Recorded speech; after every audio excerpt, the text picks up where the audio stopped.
idishlaringni o'zing yuvib, ham ovqatingni yeb ber, ham idishingni ham yuvmayman-ki. Og'zimga tiqmading-da, birodar, shu laskingni. Bir palakatdasan, bilasanmi? Altin guli. Kel. Bu sen vannada cho'mildingmi yo tashqarida cho'mildingmi? Ana bayroqlarning oqib yurishini qara, ey.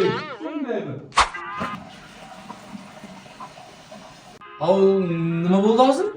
Suvni bosdi, mana shu bosda ketadi suv, tushundingmi? Harakat.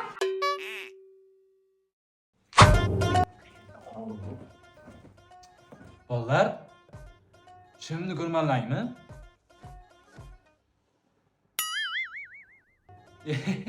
Rahmat ey manaki.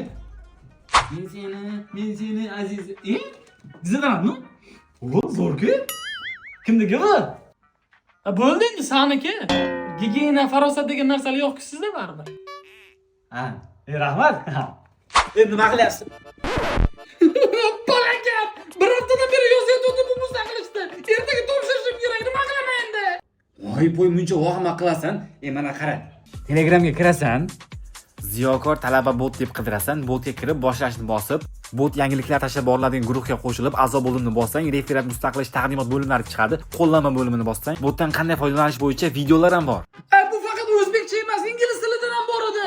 Bu ham muammo emas. 5 xil tilda istalgan sohangda referat slaydlar tayyorlab beradi. Bundan tashqari birinchi marta foydalanishga bepul har juma aksiyalar qilib turadi. Talabalar uchun mana shu yerga eng zo'r bot Ziyokor talaba bot. Tushundingmi? Shuni oldinroq aytsang o'ylasammi? Men qiynalib yozyapman. Ko'rishdi. Saman tish cho'chagini ishlatib turibman. Nima? Xo'p, ishlatib qo'yib qo'yaman. Voy poy. Altın gülü gülü gülü gülü gülü gülü. Altın gülü gülü gülü gülü.